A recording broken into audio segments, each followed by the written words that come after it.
Je vous remercie de reprendre place. Nous sommes ravis d'accueillir le professeur Joël Andrian de Simbazovina, qui a eu un peu de retard, et Madame la ministre Noëlle Lenoir, qui parlera tout à l'heure. Les deux parleront pour la dernière table ronde.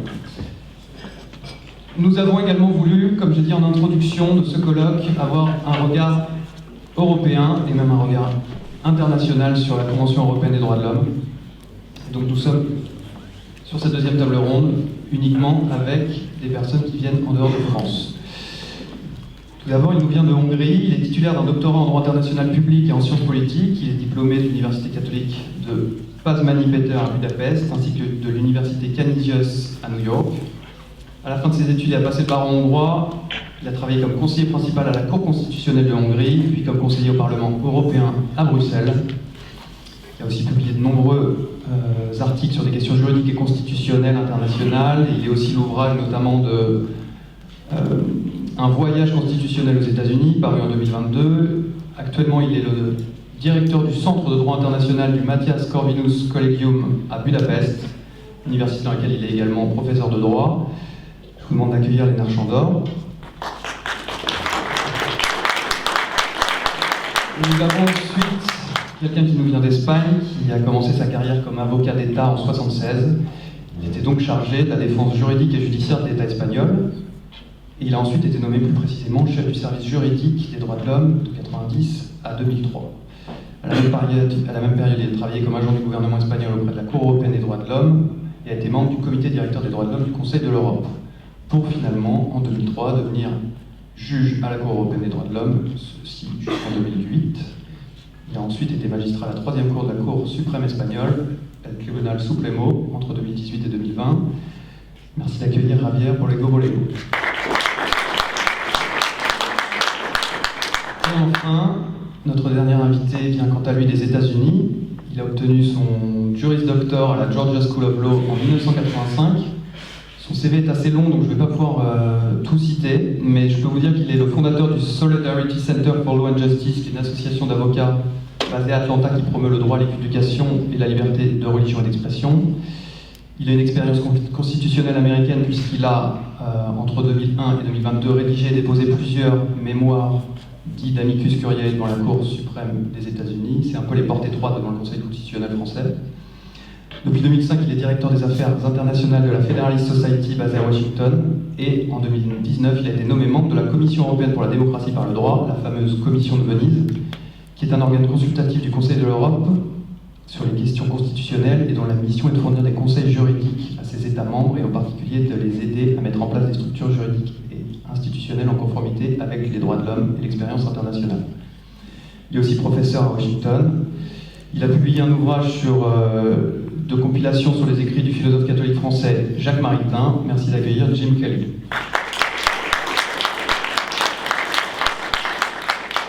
Pour entrer dans le vif du sujet, certains États, membres de la Convention européenne des droits de l'homme, semblent plus touchés dans leur identité culturelle et juridique que d'autres. Je pense notamment à l'Italie, la Pologne, bien sûr la Hongrie. Est-ce qu'on peut dire que la CEDH tend à une uniformisation des modes de vie et du droit au détriment des cultures particulières des États membres? Et si oui, quels seraient les moyens de protéger cette diversité tout en assurant une protection effective des libertés individuelles?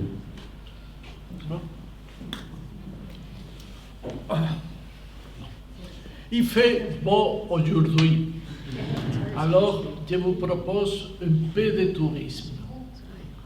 Je vous propose faire une petite excursion à l'Amérique du Nord, à la rivière du Yukon, entre le Canada et les États-Unis, pour connaître les Five Fingers, quelques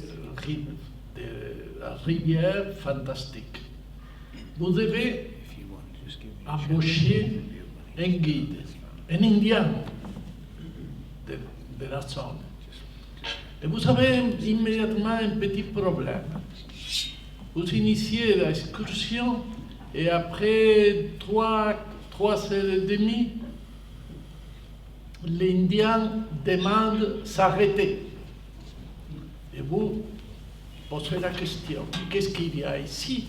Nous avons arrivé aux Five Fingers? Non, pas encore. Mon problème, c'est que mon âme, dit l'Indien, elle marche à pied. Il vient avec retard parce que nous sommes dans la voiture. Alors nous devons nous arrêter parce que mon âme, elle s'incorpore à moi. Je félicite à Thibaut Mercier et au Cercle des droits et libertés parce que je pense qu'après 50 ans de la signature de la Convention par la France, le moment est venu pour s'arrêter et pour penser. Sinon, pouvons récupérer notre âme européenne parce que peut-être elle est un peu perdue. Bon, la Convention européenne a une bonne santé. À mon avis, oui. Je ne suis pas à faveur de le modifier, de substituer. Je n'aime pas un nouveau protocole. Je pense qu'il faut faire les choses avec prudence. Et la Cour a une bonne santé? Oui. La Cour a quelques problèmes, comme tous les tribunaux du monde. C'est une institution humaine, pas divine. C'est impossible qu'elle soit parfaite. Qu'est-ce que sont les problèmes de la Cour? À mon avis, il y a des tentations. La première tentation, c'est être tout puissant. On dit que les juges ne sont pas un pouvoir, c'est une autorité, c'est vrai, c'est une distinction académique parfaite. Mais le problème est que les arrêts de la Cour ont beaucoup de pouvoir. Et comment se trouvent ces pouvoirs de la Cour? Il y a une tentation d'être tout puissant, comme si la Cour a été dans une tour d'ivoire. Non, la Cour, c'est une société européenne et il faut connaître l'Europe pour décider des affaires conformément à la Convention. Il y a encore une deuxième tentation, à mon avis la plus grave, la tentation de la visibilité. Il y a quelques juges qui aiment beaucoup être dans des journaux, dans des universités, avec ses arrêts, c'est magnifique. La Cour doit décider des affaires sans la préoccupation de la visibilité.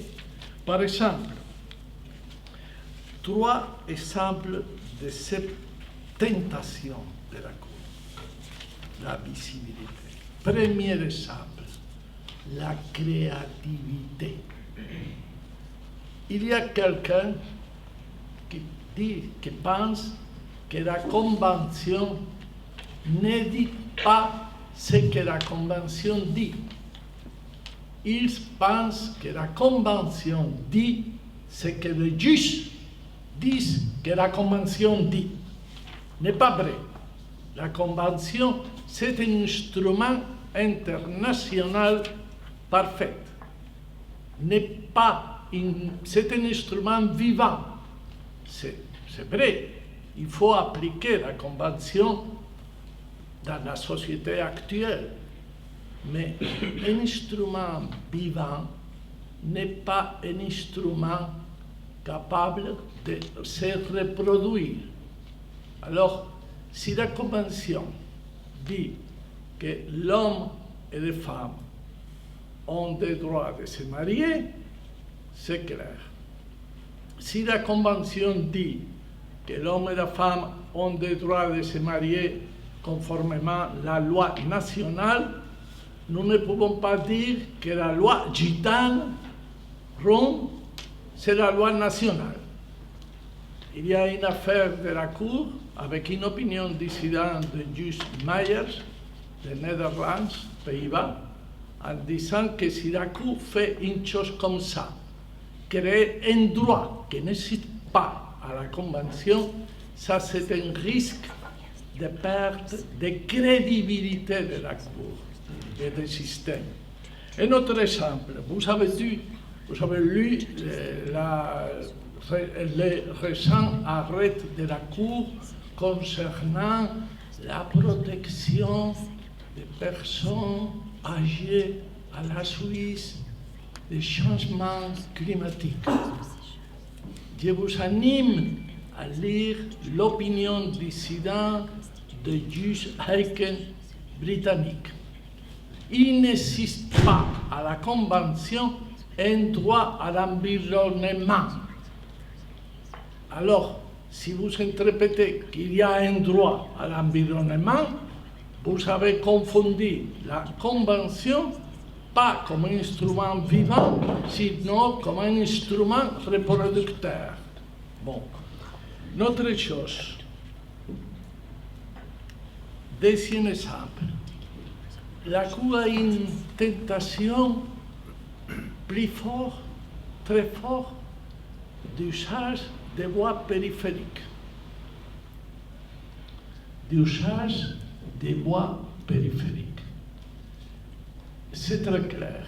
Si nous parlons d'avortement, nous parlons des droits à la vie, article 2. Alors, la Cour a commencé à étudier les affaires concernant l'avortement sous l'angle de l'article 2. Aujourd'hui, pas du tout. C'est l'article 8, la vie privée. Si nous parlons dans l'affaire suisse du changement climatique, de la protection de la santé contre les changements climatiques, quel droit? La voie périphérique, l'article 8. Et tout, c'est sous l'angle de l'article 8. C'est intéressant la voie périphérique, mais nous sommes à Paris, dans le quartier latin. Mais si je viens à Paris dans ma voiture, et je prends le périphérique, et je contourne tout Paris, je ne peux pas dire que j'étais à Paris. J'étais dans la voie périphérique. Je n'étais pas au centre de Paris. Je n'étais pas dans le quartier latin, ni Notre-Dame, bien sûr. Et la troisième chose, c'est la marge d'appréciation que nous pouvons parler après. Je résume. Qu'est-ce que c'est le problème de la Cour? Le problème de la Cour, c'est qu'elle contrôle. Mais quoi doit être le contrôle de la Cour? Un contrôle de conformité avec la Convention ou un contrôle de compatibilité avec la Cour? Je vous remercie, monsieur le juge. Alors, vous avez répondu en fait à la deuxième question de la table ronde. Je vais la reposer pour tout le monde. La deuxième question qui était prévue, c'est que la CEDH fait l'objet de vives critiques de certains États membres, notamment du Royaume-Uni, qui lui reprochent d'empiéter sur leur souveraineté. Et on reproche aussi à la CEDH et aux juges de la CEDH d'en faire un instrument vivant, lui permettant de ne pas respecter l'intention initiale des auteurs de la Convention. Et on reproche également à la Cour et aux juges de ne pas respecter la marge d'appréciation des États partis. Voilà, donc c'était à cette question qu'on a répondu. Je pense qu'on va continuer sur cette question numéro 2. Jim, je pense, can you start with question 2? Question 2. Okay. Merci. Question 2. Okay. So, to appreciate the power and influence of a living European Convention on Human Rights, one must understand that there is what I consider to be a matrix of human rights governance networks that works full-time to expand the scope of the Convention. It forms what is known as an intelligent, complex, adaptive system which overwhelms and supersedes the organic development of human rights law and policy at the national level. From 2005 to 2008, at the request of the U.S. Department of State, I served as chairman of the Social and Human Sciences sector of the U.S. National Commission for UNESCO. During that time, I witnessed and documented how liberal progressives were capturing the institutions responsible for promoting human rights worldwide. Afin de vraiment comprendre le pouvoir et l'influence de la Convention européenne sur les droits de l'homme, il faut d'abord comprendre que ça fait partie d'une espèce de, ce que j'appelle moi, une matrice entière constituée de réseaux de gouvernance des droits de l'homme qui travaillent sans relâche à étendre le champ d'action de la Cour européenne des droits de l'homme. Cette matrice forme un système intelligent, complexe et capable de s'adapter. Celle-ci dépasse largement le développement des droits de l'homme organiques et de la police et du droit au niveau national. De 2005 à 2008, sur demande du département d'État, j'ai fait partie de la branche de sciences humaines et sociales de la mission des États-Unis pour l'UNESCO. Pendant ce temps, j'ai été témoin et j'ai récolté des données sur la manière dont la politique libérale et progressiste s'est saisie des institutions responsables de promouvoir les droits de l'homme internationalement. In a 2008 article, I detailed how these individuals had created a matrix of human rights governance networks in which the global governance of economic and social affairs occurs. The 10 human rights governance networks comprising the matrix, which work in succession, include advocacy networks, research networks, policy networks, standard-setting networks, interpretive networks, explanatory networks, implementation networks, assessment networks, enforcement networks, and funding networks. For example, in the context of the European Convention on Human Rights, the Council of Europe's Steering Committee for Human Rights participates in the policy networks. The Parliamentary Assembly of the Council of Europe participates in the standards-setting networks. The European Commission for Democracy through Law, known as the Venice Commission, participates in the interpretive networks. The European Court of Human Rights participates in the enforcement networks, and the Council of Europe's Human Rights Trust Fund and its contributors participate in the funding networks. To truly have a margin of appreciation for the legal and cultural conditions in member states, the participants in the matrix of human rights governance networks need to become aware of its very existence, elements, and power. Then it needs to take deliberate actions to refrain from exercising that power. If it fails to do so, then conservatives in Council of Europe member states should strongly and publicly criticize the existence and overreach of the matrix.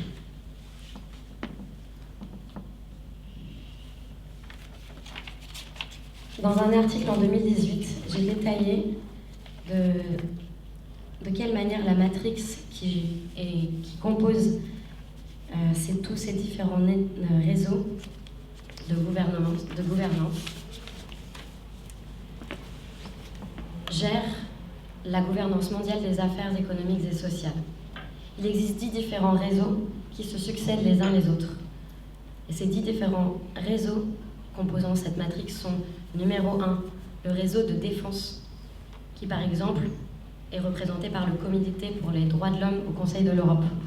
Le numéro 2 sont les réseaux de recherche. Le numéro 3, les réseaux de réglementation. Numéro 4, les réseaux travaillant à la standardisation, comme par exemple le Parlement à l'Assemblée au Conseil de l'Europe. Le réseau numéro 5 ou les réseaux numéro 5 sont les réseaux travaillant sur l'interprétation, comme la Commission européenne pour la démocratie par le droit, connue également sous le nom de Commission de Venise. Les réseaux numéro 6 travaillent sur l'explicitation, numéro 7 sur la mise en œuvre, numéro 8 sur l'évaluation, le numéro 9 sont des groupes qui travaillent sur les réseaux d'exécution, comme la Cour européenne des droits de l'homme. Le numéro 10 sont les réseaux fondateurs, comme par exemple le Conseil de l'Europe des droits de l'homme et ses contributeurs. Afin d'avoir réellement une idée de ce qu'est la marge d'appréciation d'un point de vue juridique et culturel pour les États membres, il est important que les participants de cette matrice deviennent conscients de leur propre existence, de leurs différents éléments et de leur pouvoir. Puis, une fois fait, il est très important qu'ils prennent des actions réfléchies afin de limiter l'exercice de ce pouvoir. S'il devait échouer, alors les parties conservatrices du Conseil de l'Europe, des États membres, devraient dans ce cas fermement et publiquement critiquer cette existence, l'existence de ce débordement de la matrice. Merci. Seytu. Merci, Jim. Sur demande de Léna, on va revenir à la première question. Donc c'était l'identité culturelle. Comment, je crois que c'est Grégoire Pupin qui a dit que la Convention européenne était là pour éduquer la Hongrie tout à l'heure. Est-ce que ça peut résumer votre opinion, Léna? First and foremost, I thank Thibaut and le Cercle de droit et liberté en France for the invitation and also for the excellent organization and also for embracing this topic, which is timely, relevant, and challenging in our continent. So I thank you for that. Et dans l'esprit de la diversité linguistique et civilisation européen ici, permettez-moi de continuer en français. Tout d'abord, je voudrais souligner que j'ai des différentes expériences avec la Cour de Strasbourg et le système de convention.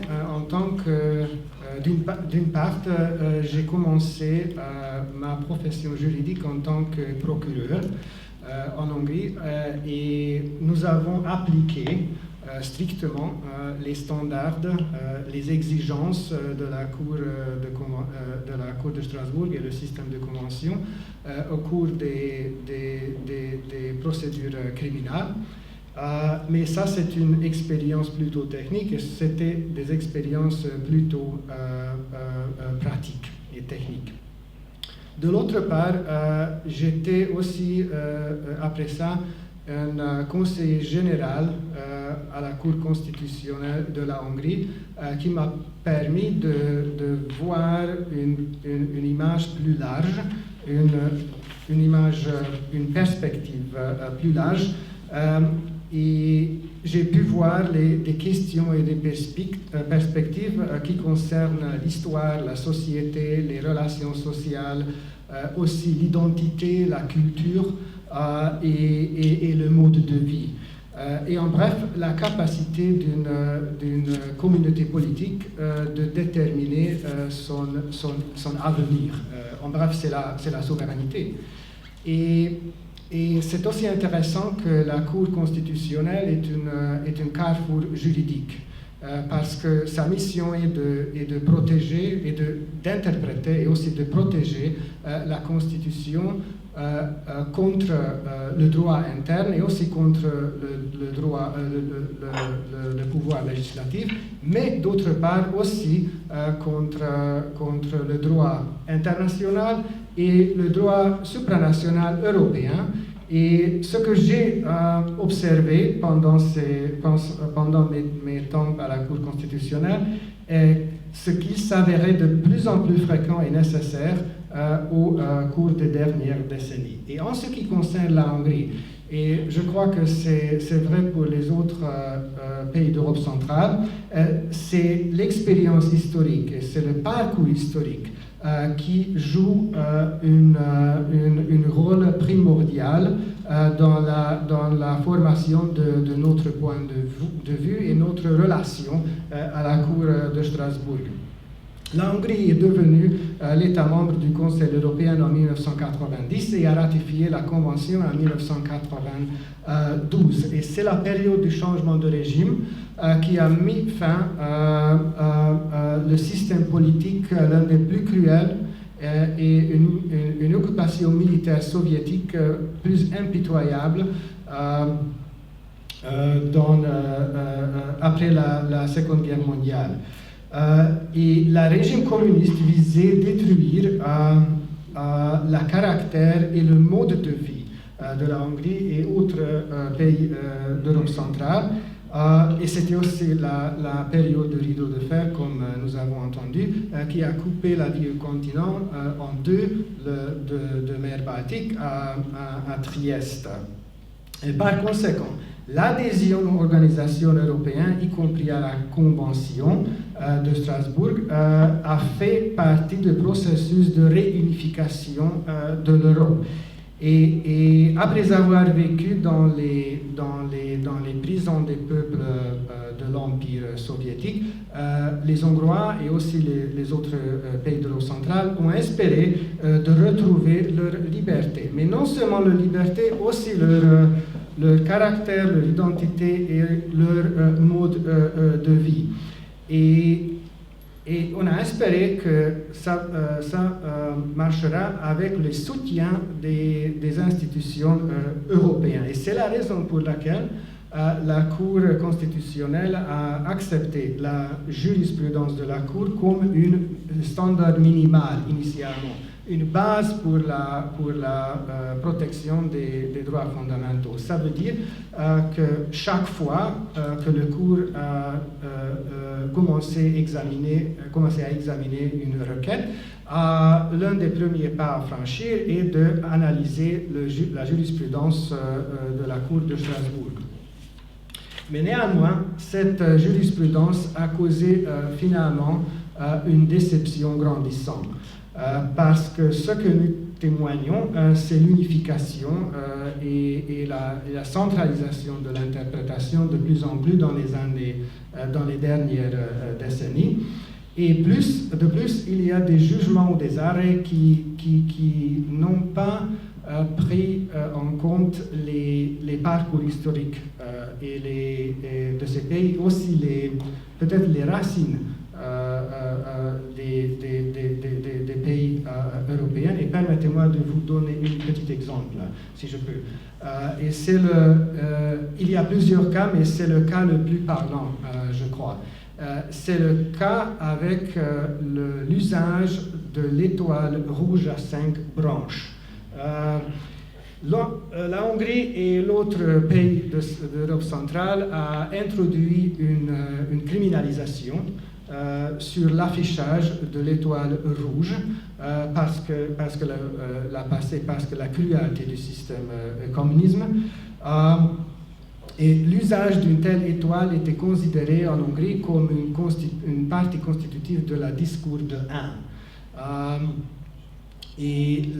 C'est surprenant, et quand j'enseigne les étudiants français, ils sont toujours surpris. C'est une différence entre l'équilibre des droits de l'homme et responsabilités, je crois.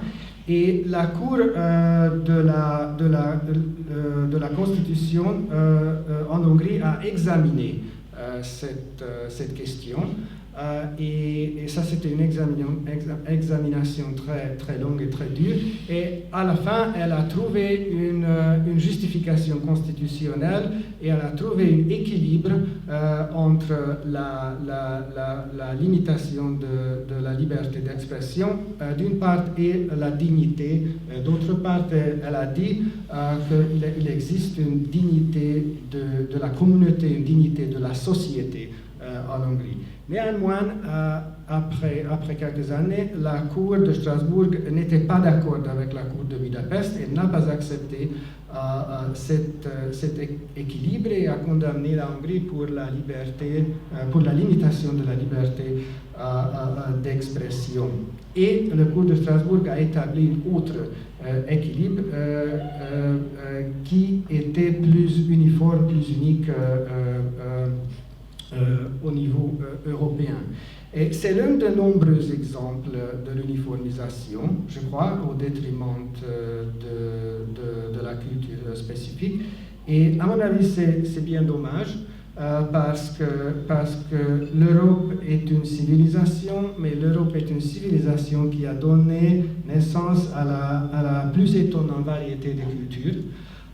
Et je crois qu'il faut prendre en considération des différents parcours historiques et des différentes cultures quand on décide des questions comme ça au niveau européen. Merci Léna. Jim, en tant qu'Américain, quel regard portez-vous sur cette uniformisation des modes de vie et du droit par la Cour européenne des droits de l'homme et plus généralement par les droits de l'homme en général? C'est question one. Question one. From your American point of view. Okay. Question one. I find it interesting that the question mentioned Poland and the risk of a cultural imperialism resulting from the standardization of lifestyles and law according to the European Convention on Human Rights.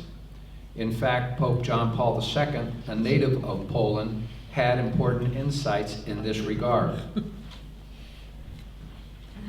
Alors je trouve très intéressant de mentionner la Pologne, car tout au début on avait mentionné l'Italie, la Pologne et la Hongrie, en parlant des risques de l'impérialisme culturel qui découle de la standardisation des styles de vie et de lois par la Convention européenne des droits de l'homme. Car en effet, le pape Jean-Paul II, qui était polonais de naissance, avait un point de vue très important concernant ce sujet. In remarks Pope John Paul II delivered in a 1980 speech to UNESCO, he explained how culture is the specific way of man's existing and being. Quote, "Man always lives according to a culture which is specifically his and which, in its turn, creates among men a tie which is also specifically theirs, determining the interhuman and social character of human existence," end quote. Pope John Paul II urged UNESCO delegates, quote, "With all the means at your disposal, watch over the fundamental sovereignty that every nation possesses by virtue of its own culture. Cherish it like the apple of your eye for the future of the great human family. Protect it. Do not allow this fundamental sovereignty to become the prey of some political or economic interest. Do not allow it to become a victim of totalitarian and imperialistic systems or hegemonies," end quote. To avoid this result, Pope John Paul promoted a personalist philosophy that stresses the dignity of the individual person and at the same time his social nature and vocation to communion with others. He emphasized that each person has a spiritual nature consisting of reason and free will and exists and acts in a manner that creates societies and communities. Le pape Jean-Paul II, en 1980, donnait un discours devant l'UNESCO où il a expliqué comment chaque culture est spécifique et est unique à travers est unique à travers laquelle l'homme existe et vit. Je cite le pape, « La culture est un mode spécifique de l'exister et de l'être de l'homme. L'homme vit toujours selon une culture qui lui est propre et qui, à son tour, crée entre les hommes un lien qui leur est propre lui aussi, en déterminant le caractère interhumain et social de l'existence humaine. » Et il insiste et exhorte vivement « Veillez par tous les moyens à votre disposition sur cette souveraineté fondamentale que possède chaque nation en vertu de sa propre culture. Protégez-la comme la prunelle de vos yeux pour l'avenir de la grande famille humaine. Protégez-la. Ne permettez pas que cette souveraineté fondamentale devienne la proie de quelque intérêt politique ou économique. Ne permettez pas qu'elle devienne victime des totalitarismes, impérialisme et hégémonie. » Fin de la citation. Pour éviter cela, le pape encourage la philosophie personnaliste et met l'accent sur la dignité de la personne physique et en même temps sur la nature sociale et la vocation à communier entre les humains. Il met l'accent également sur le fait que chaque personne est d'une nature spirituelle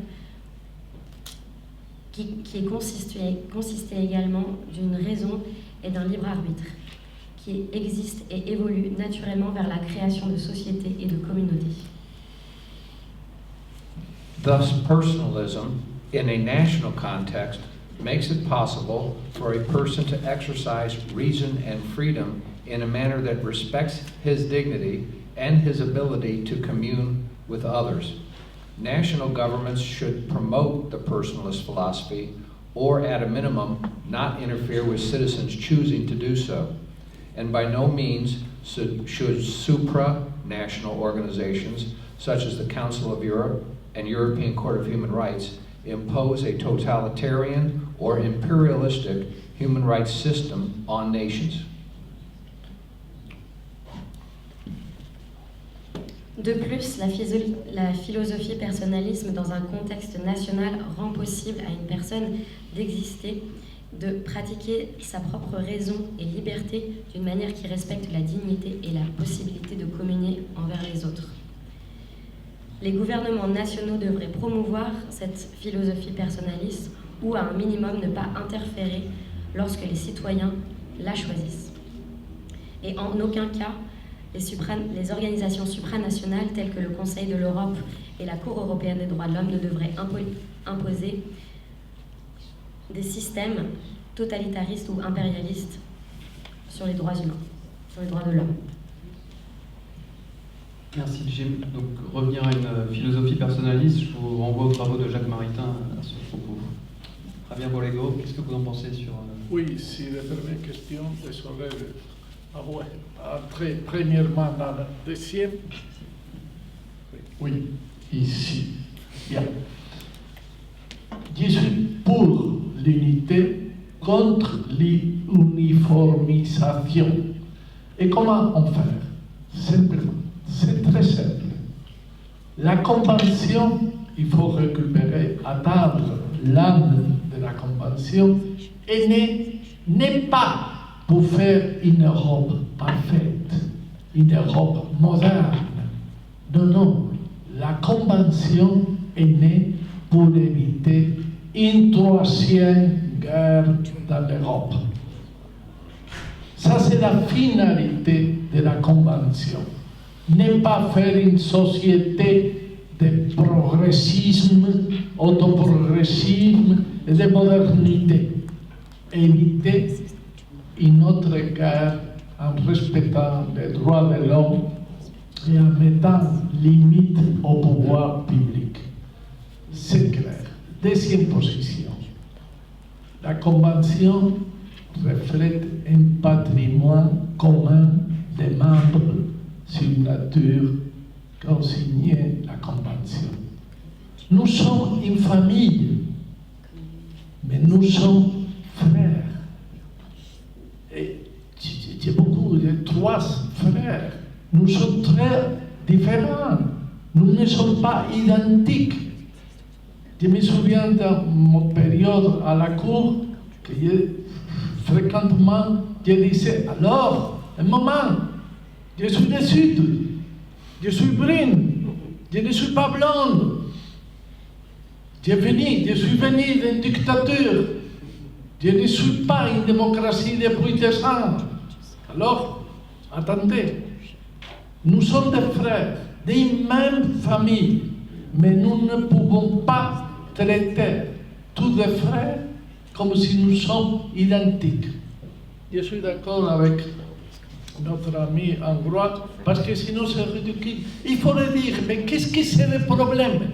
Le problème est qu'après l'arrêt mentionné par lui, tous les progressistes, soi-disant progressistes, écrit formidable arrêt de la Cour, protection totale de la liberté d'expression. Et les restes des frères sont mieux. Ils n'osent pas dire pas d'accord, je ne suis pas d'accord. Alors, il faut patrimoine commun. Nous sommes une famille. Nous sommes des frères, divers, différents, mais récipiés, pas identiques. Un joli plaidoyer pour le respect des identités de chaque pays et surtout comprendre que certains pays ne sont pas aussi avancés démocratiquement que d'autres et donc il faut leur laisser le temps. Lénard, est-ce que vous souhaitez répondre à la deuxième question sur l'instrument vivant, les critiques? Oui, tout à fait. Merci. La deuxième question concerne 3 points. C'est la relation entre la souveraineté,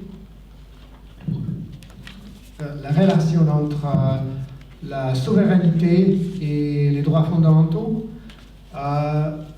Deuxième, est-ce que la Convention est un instrument vivant? Et le troisième, la marge d'appréciation, si je comprends bien. Alors, en ce qui concerne le premier, la relation entre la souveraineté et les droits fondamentaux, à mon avis, ce que je vois, l'idée selon laquelle les droits de l'homme, les droits fondamentaux ne peuvent que à se renforcer contre l'État et contre la souveraineté, c'est une idée fausse.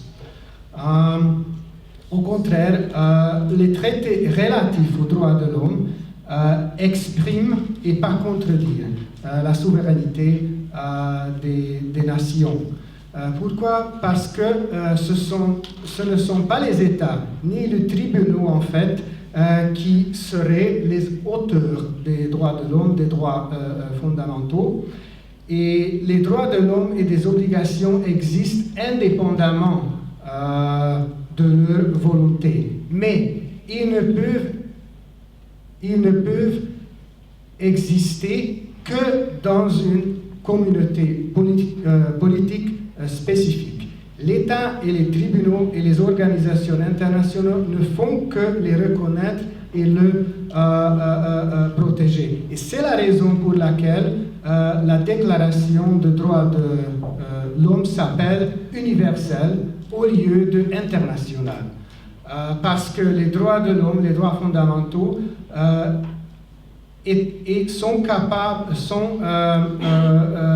peuvent être reconnus à travers du monde, à 4 buts du monde, mais ils n'ont du sens que dans une culture, dans une tradition spécifique. Et si je peux, permettez-moi de citer Madame Roosevelt, qui est l'un des chefs rédacteurs de la déclaration. Après tout, les droits humains universels commencent-ils dans des petits endroits, près de la maison, si proches et si petits qu'ils ne peuvent être vus sur aucune carte du monde. Sans une action citoyenne concentrée pour les maintenir proches de la maison, nous risquons de chercher en vain des progrès dans le monde entier.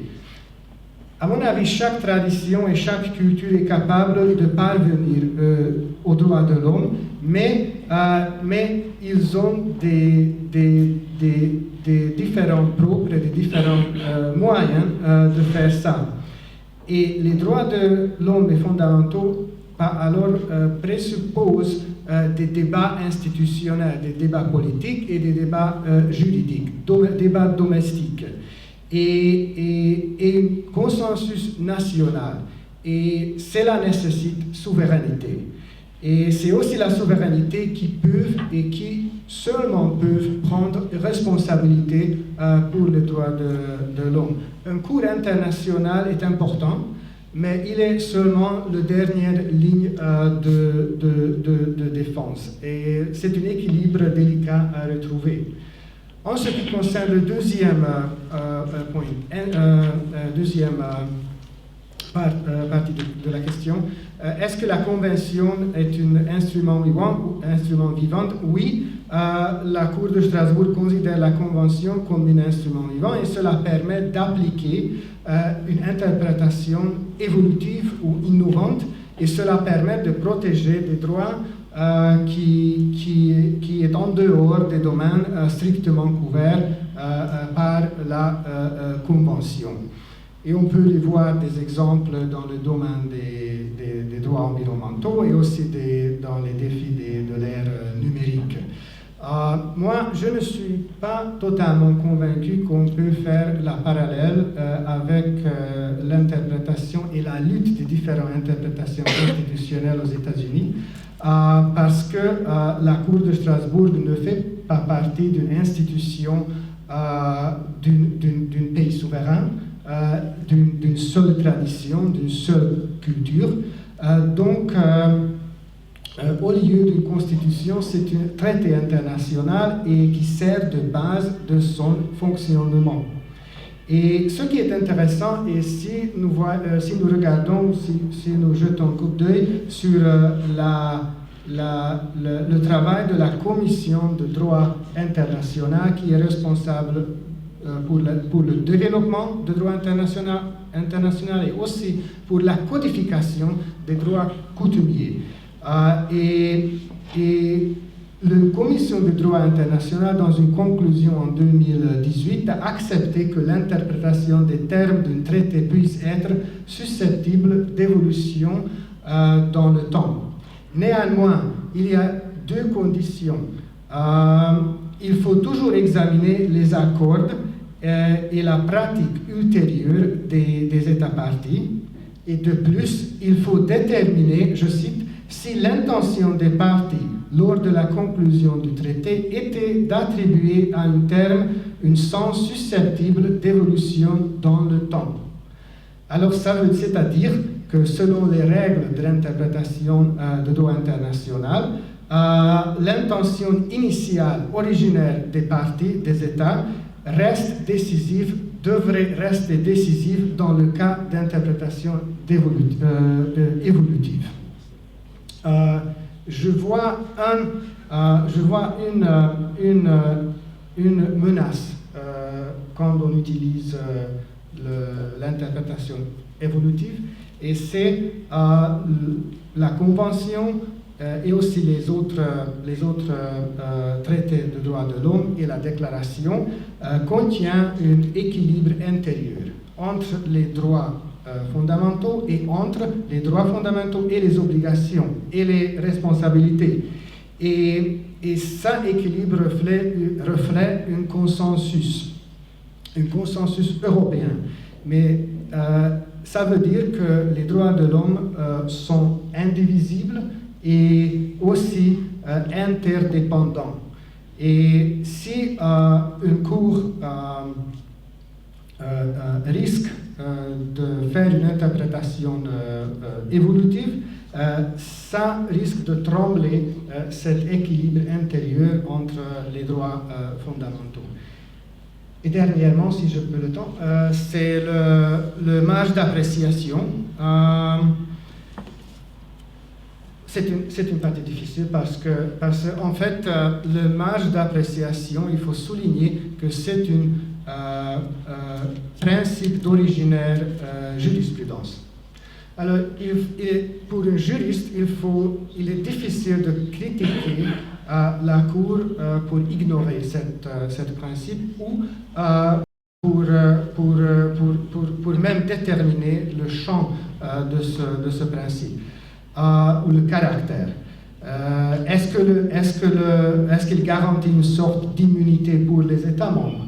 La Hongrie a certainement pensé, dans le cas d'étoiles rouges, qu'il est évidemment appartient sous les marges d'appréciation.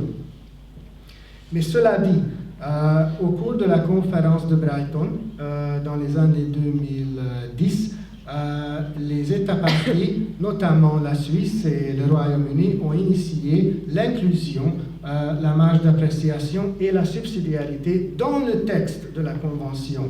Et le protocole numéro 15 a fait ça. Alors maintenant, tous les deux principes sont partis de la texte de la Convention, et cela pouvait signifier un changement. Notamment, il a renforcé l'idée que le système de la Convention ne peut que compléter les systèmes nationaux, et ce sont les États-nations, ce sont les États souverains qui prennent et qui doivent prendre la responsabilité et la protection première pour la droit de l'homme. Le rôle de la Cour est subsidiaire. Et deuxièmement, finalement,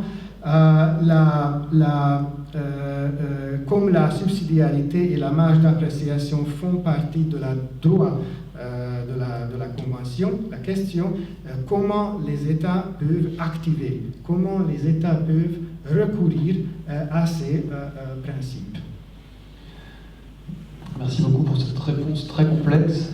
Vous avez évoqué le besoin d'un renforcement du dialogue entre les cours nationales et les cours internationales. Je pense que ça va nous permettre de passer à la troisième question, qui a trait à la multiplicité des sources jurisprudentielles qui sont à la fois internes aux États et internationales, la Cour de justice de l'Union européenne, CEDH, Déclaration universelle des droits de l'homme. Il résulte des divergences d'interprétation de chacune de ces cours, et évidemment, ça fragilise la clarté et la prévisibilité du droit, et donc la sécurité juridique des citoyens et même des États. Est-ce que le renforcement du dialogue des juges internationaux peut permettre une meilleure articulation des décisions rendues? Ou est-ce qu'on doit tendre aussi, par exemple, est-ce qu'on doit permettre une uniformisation de cette jurisprudence, de ces multiples cours? Monsieur Molégo, je pense que vous aviez une réponse assez tranchée sur le sujet. Bon. Je viens d'écouter fréquemment le besoin d'un dialogue entre les juges internationaux, etc. Bon, c'est bon faire le tourisme, bon manger, passer d'agréables nuits, formidable. Mais je pose une question. Combien d'années l'Union européenne n'a pas encore signé la Convention, n'a pas encore reconnu la compétence de la Cour européenne. Combien d'années? Il y a beaucoup de dialogues, mais le problème, c'est un problème humain. Si un homme ou une femme est nommé juge d'une Cour suprême, d'une Cour européenne, d'une Cour européenne des droits de l'homme, de justice à Luxembourg, de la Cour suprême des États-Unis, de la Cour interaméricaine des droits de l'homme, immédiatement, ces personnes se considèrent supérieures. Alors, elle n'est pas avoir une autre personne supérieure. Ça, c'est une question humaine, normale. Deuxième question. Je ne suis pas l'uniformisation des droits. Je suis pour l'unité en respectant la diversité. Nous ne sommes pas les États-Unis. Nous ne sommes pas, si nous parlons de la Convention, l'Union européenne. Nous sommes plus des États que de l'Union européenne. Nous ne sommes pas l'Afrique, nous ne sommes pas l'Amérique. Nous sommes l'Europe. Nous ne sommes les professeurs de tout le monde. Nous ne pouvons pas faire aux Chinois. Non, vous rêvez, j'ai participé à beaucoup de dialogues avec les Chines, des juges chinois. Bon, c'est bon, j'ai passé une très bonne journée avec les Chinois, mais ils sont différents. Et les Américains sont différents. Et les Africains. Alors, nous devons respecter les autres. Et nous devons faire la philosophie cruciale, fondamentale de la Cour européenne et de la Convention. Éviter les conflits armés. C'est ça tout. Et comment s'évite ces conflits? C'est rare. En respectant la dignité de l'être humain, deuxième chose, en limitant les pouvoirs excessifs de certains gouvernements. C'est tout, c'est simple. Ne pas faire une société parfaite. Merci. Merci, monsieur le juge. Ça rejoint un petit peu les propos de Bruno Daugeron tout à l'heure qui disait qu'on aurait tendance à vouloir imposer les droits de l'homme à coup de bombes dans les autres pays, donc une critique de l'impérialisme des droits de l'homme. Jim, qu'est-ce que vous en pensez de cette multiplicité des sources jurisprudentielles des différentes cours internationales? Which question? Same question. Three. Same three. Okay. Multiplicity of Okay. So, it's my opinion that so long as the treaties and conventions that created these sources of case law and different courts remain in place, I do not think any judges, treaty body experts, or staff lawyers will voluntarily cede power or align their rulings and interpretations. Unless the impacted people adopt amendments, those in power will continue to pursue their mission, which, in the case of the European Convention on Human Rights, appears to have become the quest for democratic perfection. Tant que tous les traités et conventions qui ont créé ces sources de jurisprudence et que ces différents tribunaux restent en place, je ne pense pas qu'aucun juge, expert ou avocat cédera volontairement le pouvoir ou s'alignera sur ces décisions, ou aligneront leurs décisions et leur interprétation. À moins que les personnes qui sont impactées elles-mêmes adoptent elles-mêmes les amendements, ceux qui ont le pouvoir continueront à poursuivre leur mission. Et dans le cas présent, le cas de la Cour européenne des droits de l'homme, cette mission semble s'être transformée en une quête de la perfection démocratique. As the French philosopher Jean Baudrillard noted in 2002, the self-diluted quest for democratic perfection has become an article of faith. He believed the attempts to perfect universal values dilutes, then ends them. In his words, quote, "This is precisely the fate of human rights, democracy, and liberty today. Their expansion is in reality their weakest expression." For Baudrillard, globalism and the pursuit of a standardized, technocratic, utilitarian global ethic marginalize critical, value-laden national sovereignty movements that might threaten the construction and imposition of a new world order. He referred to this reality as the violence of the global. Comme le philosophe français Jean Baudrillard a écrit en 2002, la quête édulcorée de la perfection démocratique est devenue un sujet de croyance. Il pensait que dans la tentative de perfectionner des valeurs universelles, celles-ci en perdaient leur essence même jusqu'à leur disparition. Il dit, leur propagation n'est en fait que leur expression la plus faible. Pour Baudrillard, la mondialisation et la poursuite d'une éthique standardisée technocratique ou utilitaire mondiale marginalise la souveraineté des mouvements et menace la construction et l'imposition d'un nouvel ordre mondial. Je vais reformuler. La mondialisation et la quête d'éthique standardisée pour Baudrillard et cette éthique technocratique et utilitaire marginalise la souveraineté nationale des mouvements qui pourraient menacer la construction et l'injonction d'un nouvel ordre. Il appelle cela la violence de la mondialisation. Merci beaucoup Jim. Je crois qu'on a trois intervenants qui ont bien montré à quel point il fallait respecter l'identité culturelle et démocratique et juridique des nations.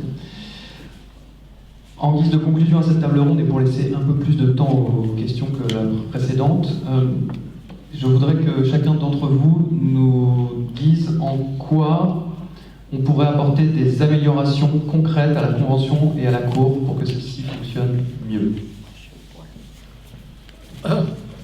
Nous ne sommes pas à la fin de décembre. Nous ne pouvons pas écrire une lettre au Père Noël pour lui demander une cour parfaite améliorée. Bon, nous pouvons le faire, bien sûr. Mais bon, c'est une chose illusoire.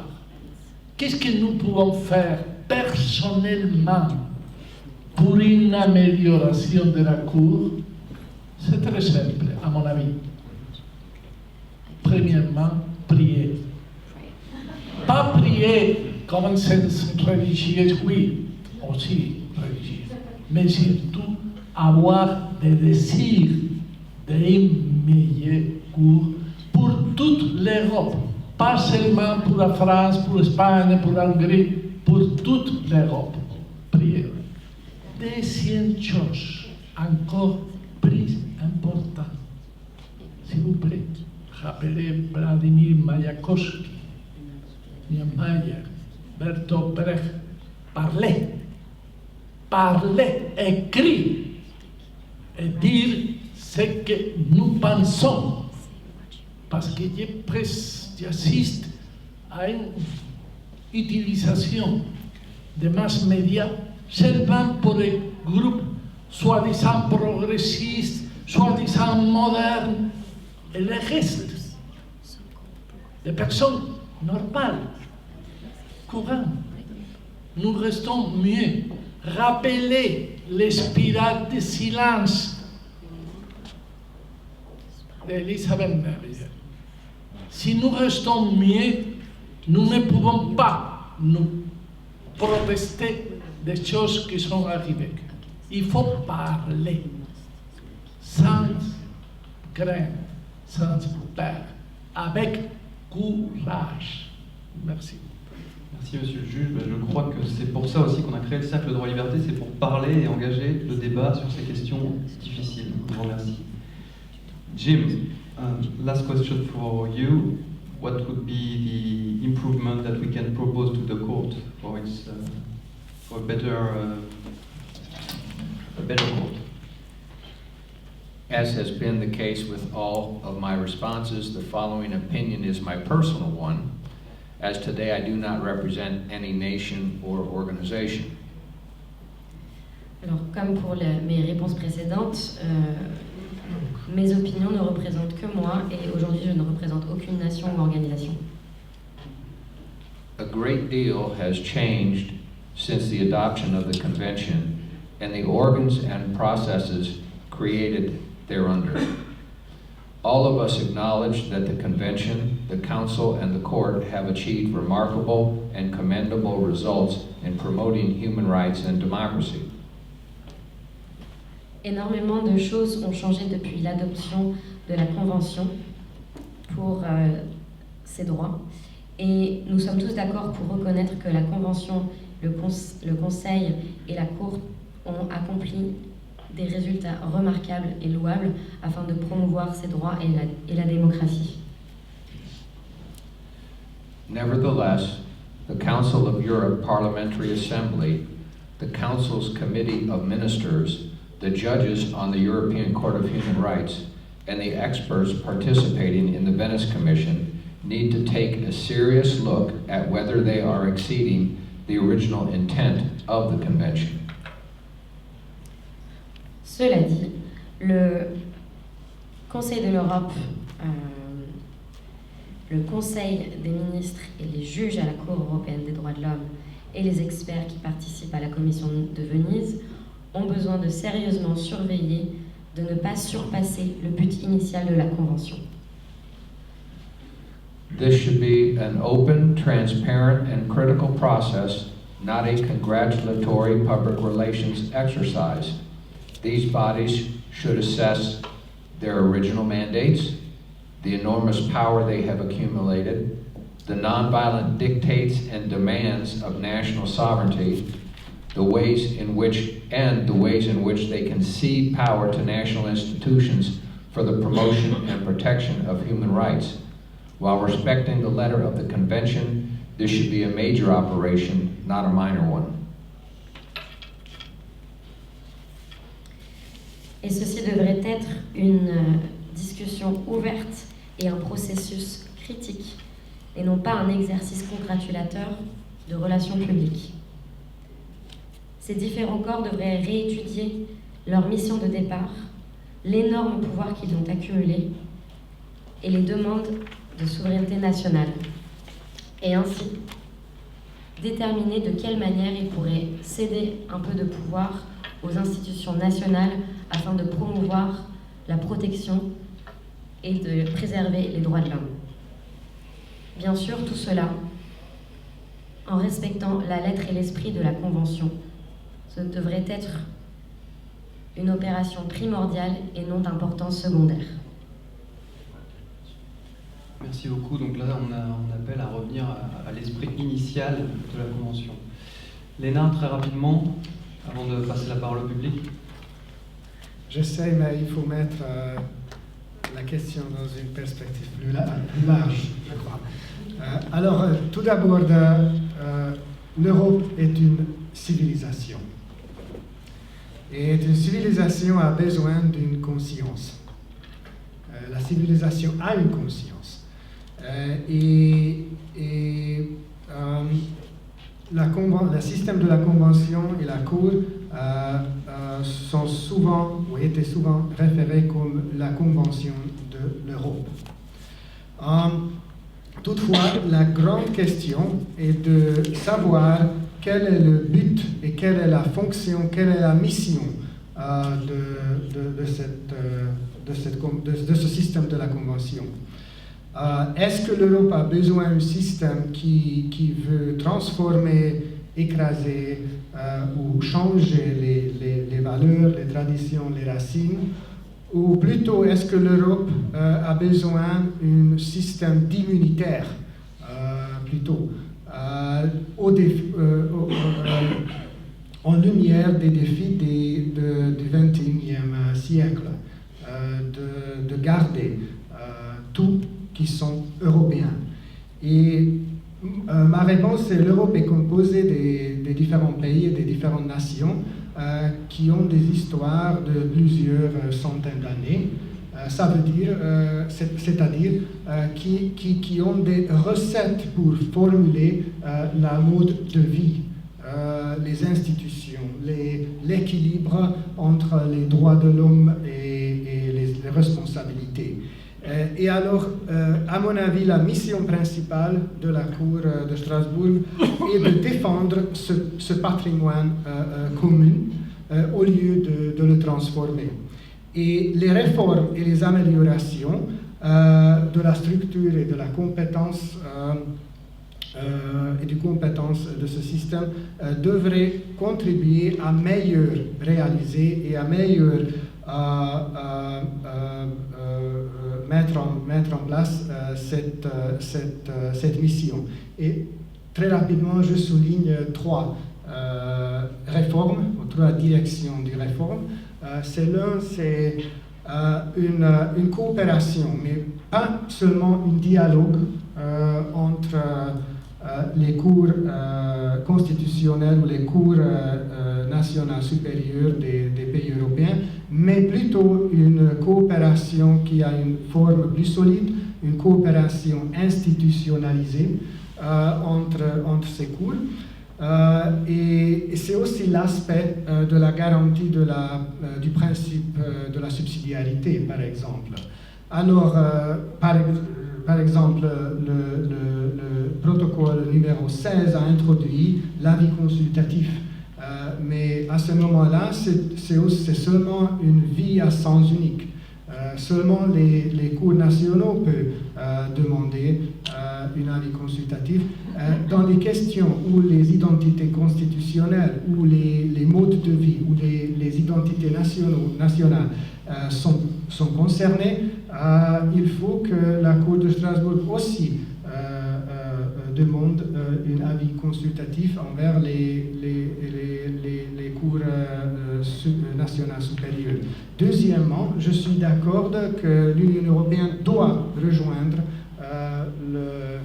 le système de la Convention et le Cour de Strasbourg. Ce sont les États membres qui ont prévu cette adhésion il y a plus de 15 ans. Et au lieu de la rivalité, ce serait la base d'une coopération. Et c'est nécessaire parce que la construction européenne est devenue de plus en plus politique. Et Et le droit européen affecte les droits fondamentaux d'une manière de plus en plus intensive. On peut penser les questions de la sécurité nationale, des questions de la migration, des demandeurs d'asile, les questions familiales, etc., etc. Et finalement, la question des minorités nationales et ethniques. La Cour de Strasbourg met l'accent sur la protection des individus au cours des dernières décennies, mais n'est pas assurée la protection des minorités nationales et ethniques. Néanmoins, il appartient à la richesse de la variété des cultures européennes et ils ont contribué à cette richesse. Et si nous acceptons que la mission du système de la Convention soit de garder le patrimoine européen et la civilisation européenne, il faut que le cours joue un rôle beaucoup plus important dans la protection des minorités ethniques aussi. Je crois que trouver ces moyens, c'est l'un des clés importantes pour avoir un avenir qui est européen. Merci beaucoup Léna. Donc on va retenir l'idée de l'avis consultatif de la Cour européenne envers les juridictions nationales. Je vous propose de passer un temps de questions du public et je vous prierai de garder vos questions assez courtes s'il vous plaît pour qu'on puisse avoir plusieurs questions.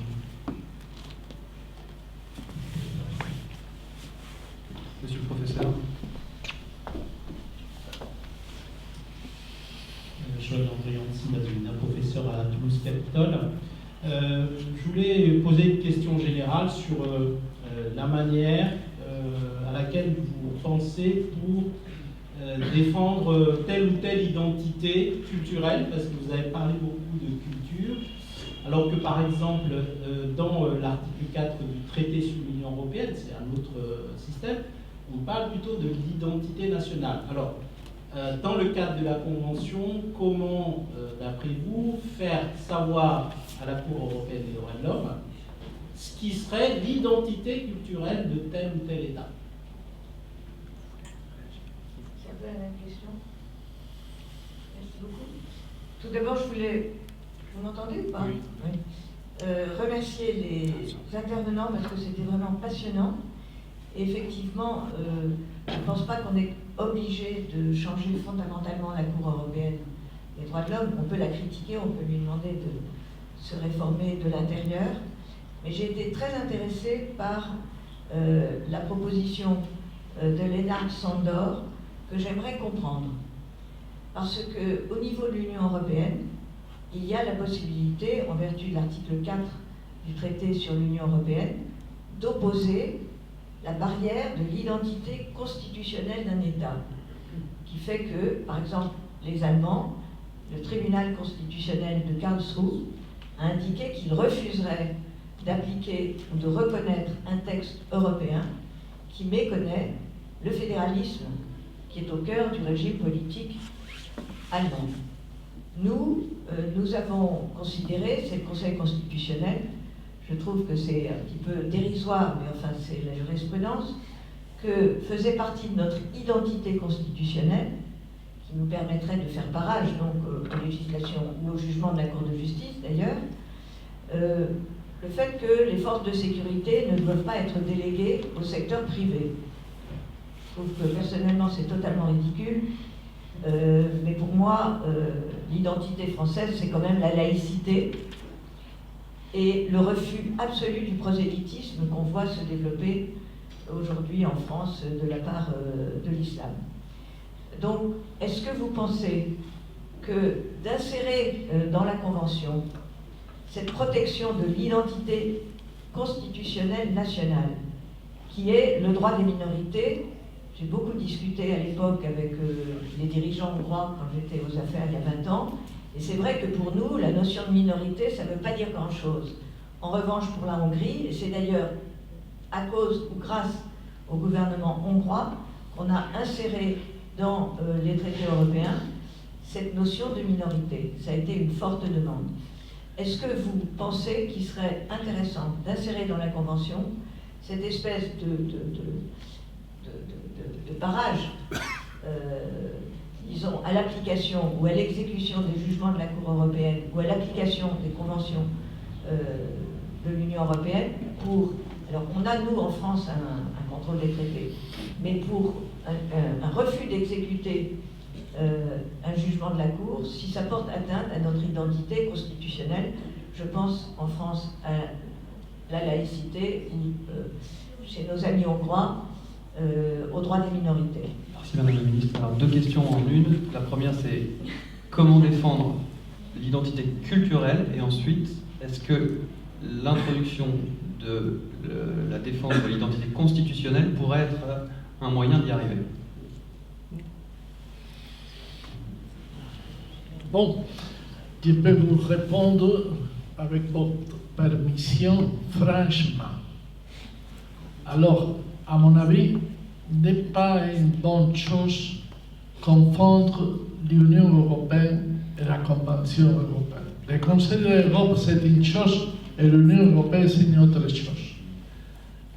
La naissance de l'Union européenne a été les marchés communs, c'est-à-dire l'argent, l'économie. La naissance du Conseil de l'Europe a été éviter la guerre. Une nouvelle guerre en Europe, non. C'est des choses très différentes. Alors, c'est désirable d'identité comme une barrière dans le Conseil de l'Europe, mais je pense que si nous interprétons correctement la Convention européenne, il faut respecter les identités, la diversité de tous les États membres. Mais à mon avis, nous avons beaucoup de problèmes dans l'Europe. Alors, je peux porter la croix, que je peux porter le voile, si je suis musulman. Alors, bon, il faut trouver une décision de la Cour européenne. Et si nous ne sommes pas d'accord avec cette décision, il y a une différence. Comme vous savez bien, à la Cour de Luxembourg, c'est interdit les opinions dissidentes. Pourquoi? Parce que c'est une société, une association plutôt commerciale que des droits de l'homme. Il y a quelques décisions arrêtées de la Cour européenne de Luxembourg, de la Cour de justice, avec un seul vote de différence, est très important. J'aime beaucoup les opinions dissidentes de la Cour européenne. Tout le monde, bon, tout est désirable, mais la réalité c'est ça. Et je suis très content, après 50 ans de la Convention européenne, que nous avons des conflits armés dans l'Europe, mais nous n'avons pas une 3e guerre mondiale ici à l'Europe. Je suis très content de cette idée. Si l'économie marche mieux ou pire, bon, c'est l'Union européenne. Nous ne sommes pas une autre chose. Nous sommes l'âme des droits de l'homme pour éviter une guerre. Merci. Merci, Monsieur le juge. Léna, rapidement. Rapidement, parce que c'est un grand défi, en fait. Alors, il faut élaborer. Vous aurez l'occasion de discuter après la table ronde également. Ok. Alors, à mon avis, l'une des racines ou l'une des causes de ce problème, l'identité, protection de l'identité culturelle et l'identité nationale, ça fait partie d'un problème plus grand, et c'est la juridication de la politique. Mais nous vivons dans ce cadre, alors il faut trouver des solutions dans ce paramètre. Et ça veut dire qu'il y a des cours en Europe aux différents niveaux, les cours nationaux, suprêmes, les cours européens, l'Union européenne, cours de Luxembourg et aussi le cours de Strasbourg, et aussi la cour des droits, les tribunaux des investissements. Ce sont les cours qui s'organisent au droit international. Et alors, pour trouver une solution adéquate à ces problèmes, il faut établir une relation entre ces juridictions. Et il y a deux mots allemands académiques, Verfassungsgerichtsverbund, et l'autre c'est Europäischer Rechtsrahmen. Ça veut dire, c'est-à-dire que le réseau des cours constitutionnels et aussi l'espace juridique européen. Le cours de Luxembourg fait partie de ça. La cour de Strasbourg aussi fait partie de ce réseau. Les cours suprêmes nationaux font partie de ce réseau. Et il faut établir les coopérations plus étroites, les coopérations institutionnalisées entre les États, entre ces cours, quand la question concerne l'identité culturelle d'un pays. Il faut que le niveau national fasse partie de la décision au niveau européen. Et aussi, si la question touche la subsidiarité, le principe de subsidiarité, il faut trouver une décision commune entre les niveaux européens et entre les niveaux nationaux pour être capable de décider la question d'une manière juste et d'une manière équitable. Merci à tous les trois pour ces précisions fort intéressantes pour nous, Français, comment on est vu aussi comment on peut voir la Convention européenne d'un regard extérieur. Je vous remercie. Vous pouvez applaudir nos participants qui sont venus.